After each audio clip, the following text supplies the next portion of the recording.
మంత్రి అడ్లూరి లక్ష్మణ్కు కరీంనగర్లో స్వల్ప ప్రమాదం తప్పింది. కరీంనగర్లోని ఓ ప్రైవేటు ఆసుపత్రికి రోగిని పరామర్శించేందుకు వెళ్లిన సమయంలో ఈ ఘటన చోటు చేసుకుంది. ఆసుపత్రిలో లిఫ్ట్ వైర్ అకస్మాత్తుగా తెగిపడడంతో మంత్రి స్వల్పంగా గాయపడ్డారు. వెంటనే అప్రమత్తమైన ఆసుపత్రి సిబ్బంది ఆయనను సురక్షితంగా బయటకు తీసుకొచ్చారు. అనంతరం మంత్రికి ప్రాథమిక చికిత్స అందించారు. ఈ ఘటనపై ఆసుపత్రి యాజమాన్యం, సంబంధిత అధికారులు వివరాలు సేకరిస్తున్నట్లు పోలీసులు తెలిపారు.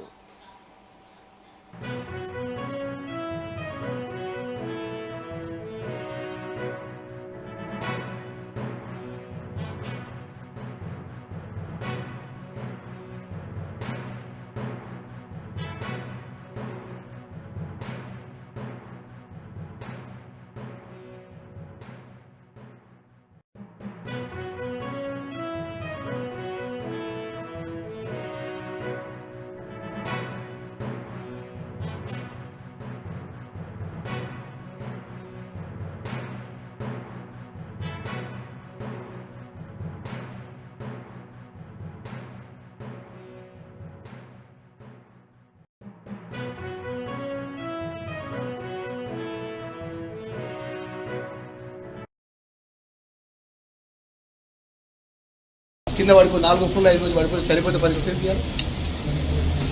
నువ్వు అర్ధ గంట అయితే ఒక యజమాని సంబంధించిన ఒక్కరు రాలే. అదృష్టం మంచి కూడా మాకు ఏం కాలేదు.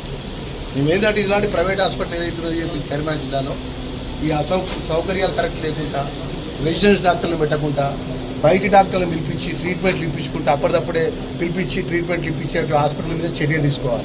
కంప్లైంట్ చేస్తున్నాడు, రాతపూర్వకంగా కంప్లైంట్ చేస్తున్నాడు. మా పిఏ మా సాయం చేస్తున్నాడు. దానికి ఏదైతే ప్రైవేట్ హాస్పిటల్స్ కూడా కరీంనగర్లో అక్రమమైన ప్రైవేట్ హాస్పిటల్స్ గ్రామీణ ప్రాంతంలో ఆర్ఎంపీ డాక్టర్లతో సంబంధాలు పెట్టుకున్నాడు. పేషెంట్ తీసుకొచ్చుడు ఇక్కడ మన ఏ అయితే తీవ్రమైనటువంటి యాక్సిడెంట్తో వచ్చిన పేషెంట్కి సంబంధించినటువంటి స్పెషలిస్ట్ డాక్టర్కి ఉండడు, న్యూరో యాక్సిడెంట్ న్యూరో సర్జరీకి ఉండడు, హార్ట్ ప్రాబ్లం హార్ట్ డాక్టర్కి ఉండడు, ఆర్థో డాక్టర్ ఉన్నాడు. ఒక 2 ఎంబీబీఎస్ డాక్టర్ ఉంటారు. బయట నుంచి స్పెషలిస్టులు నడిపిస్తే నడిపిస్తారు, హాస్పిటల్ నడిపిస్తారు. నడిపించి మరి అత్యంత ప్రమాదంగా లిఫ్ట్ ఉన్నప్పుడు చెప్పాలి కదా, ఈసారి లిఫ్ట్ ఎక్కద్దు, ఈ ప్రమాదం ఉంటుందని చెప్తే మేము నడుచుకుంటే ఇప్పుడు ఎక్కినాం. థియేటర్లో పేషెంట్ అన్నాడు, మనం వాపస్ వచ్చినాం. మీరే కదా మా ఎంబడి మీరు కూడా వచ్చింది కదా.